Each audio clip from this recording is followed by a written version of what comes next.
Cult of Speed. So the Cult of Speed is something that there's a lot of, whispers about online. People are like, have I found the new tech piece? Is Eldar now going to get run over?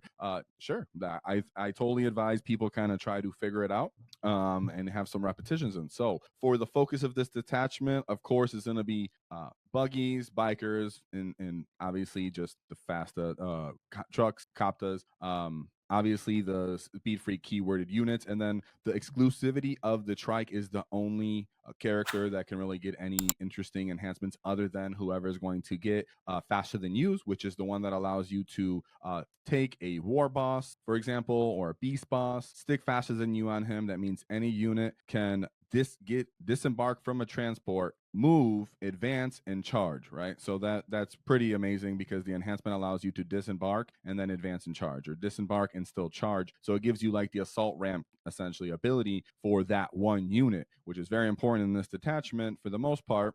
But all the other three enhancements are all limited to just a trike. Now, other valuable units in this detachment, because you're going to have a lot of units in this attachment. Again, you could consider maybe a Zod, but for the most part, I really actually just advise commandos. Commandos actually allow you to not get parking lotted, blocked off in your own deployment zone where you end up kind of running out of space.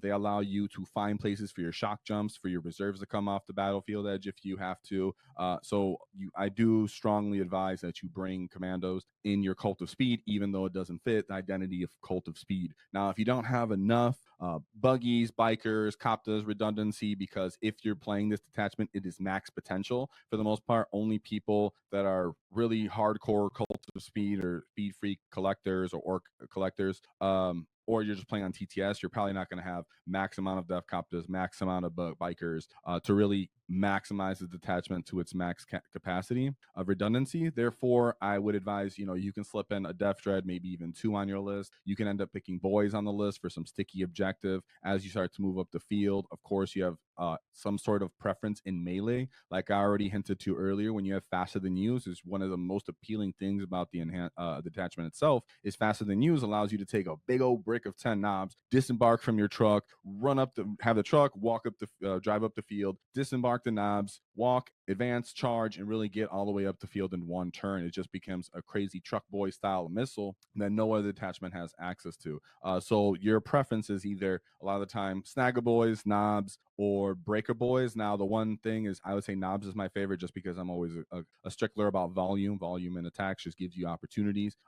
Breaker Boys do obviously offset some of our innate weaknesses. The vehicles, the transport monsters, they're cheaper than a big old brick of 10 knobs, but of course they have the weakness of the Overwatch, and then just beast bosses usually do best when you have access to Stain, but you don't have access to this attachment. So whatever that preference can be, you can fall back to Gaz for some gets as well. So just be open to that. Keep in mind now we have tank busters, so you might even swap the melee threat for some kind of DACA threat if you have enough redundancy in bikers, buggies, Coptas already, where you can create screens. Now, another thing to check out is our sponsor, the Baron of Dice.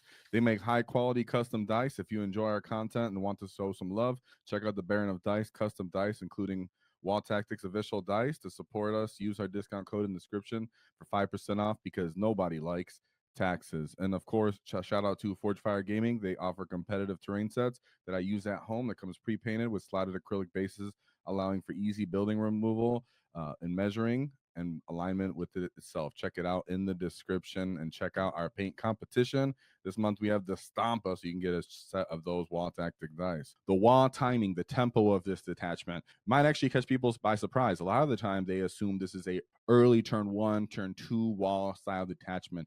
You do not want the enemy to actually force a turn 1 or turn 2 Waaagh out of you as an orc player with this detachment. That's where the Mandos come into play. That's where having redundancy of kind of chaff or buggies that you're willing to let die and just mass amount of units in your detachment will actually help you not have an early Waaagh go off unless it's really like a matchup dependent, such as if you can really get into Tau because of misplaying, or Astra Militarum where you can touch a bunch of units. Yeah, but typically you're not really going to do a ton of damage in this detachment. Therefore, your Waaagh is to take up space, to threaten your opponent for for flipping primary objectives, and just pretty much boxing out of getting anywhere else on the field once you've made contact with them. And they really don't typically know when you bring this detachment that you suck at combat and that you really suck at damage. damage, which is something we're going to talk about in the weaknesses. Therefore, your Waaagh becomes almost like a psychological thing, right? It's where can I end up and how will I be bad touching you with my odd units, my odd stat lines, and my mass amount of units. And then I have that one big knockout blow that can just missile up the field and really devastate you. So really, I like turn 3 Waaghs, maybe even turn 4 Waaghs out of this army, where I can just stick a bunch of units in your face that now feel no pain, invulns, excuse me. Big dumb bases, so they're taking up parts of the table that you can't get to places you need to score, or enough bodies on objectives to swap primary. And of course, the other stratagems in this enhancement allow you to kind of do cool reactive moves, and then a little bit of throttling on damage that are cool too. So the strength of this detachment is your secondary scoring because you have so many units, which is your unit count, as well as the fact that you have assault. So some things that will allow you to get into places better and keep kind of the momentum of shooting things up and being a kind of a cagey sort of player. What I would say is, because the exclusivity of the stratagems, it makes it so a lot of the time your bikers, if you have more bikers on your list to do reactive moves, then it kind of changes the style of gameplay you have. If you have more Coptas, then you actually have something for popping a 4-up invuln on a big brick of Coptas is amazing. Now, another way you actually get damage out of this detachment is the mortal wound potential. So whether it's grenades, whether it's your Megatrack Scrapjet charging into you, whether it's your Coptas flying over you, whether it's just randomly you blowing up all over the place, you actually do want to take advantage of your mortal wound potential in this detachment as well. You do obviously have speed as everything's trying to go, but don't jail yourself. And then your odd stat line and unit sizes. So just this the size of the base. You understand that your base size of your buggy is almost is equivalent to your Morkanaut Gorkanaut, for example, right? It's about almost as big. It's huge. It's bigger than your Def Dread. It's typically better than other armies' vehicles that are 3 times the point cost or 2 times the point cost. So you can actually be dead. The base can actually be a detriment to you as an orc player if you're not used to it. But once you actually start manipulating your big biker units, your big Def Copter units, to touching multiple enemy units that don't want to be in combat because you've charged your screen and then swung your bikers, or you've turned your buggy sideways and boxed out someone's objective,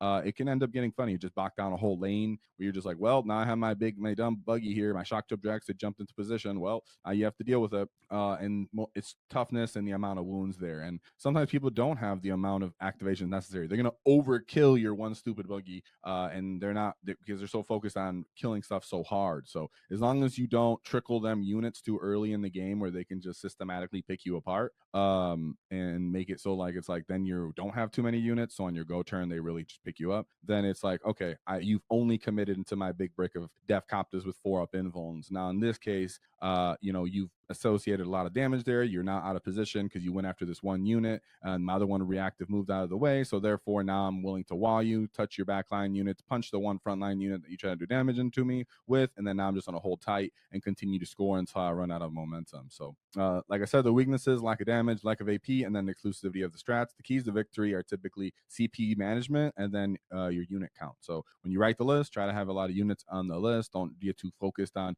offsetting the fact that you don't really do a lot of damage, because the core of your list is that you have a lot of unit and a lot of activations, and then you're going to do damage by association and just typically kill what you think you can, and whatever your most devastating unit is to your army that's like killing you too efficiently, then you're like, okay, 10 knobs go into that and kill you real quick so you can slow down the attrition rate. So with that being said, look out for more possible Cult of Speed content as we do more orc detachments. And of course, get stuck in lands because red ones go faster.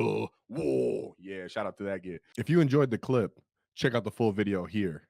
If you'd like to see more tactics, click here. Let's get stuck in, lads!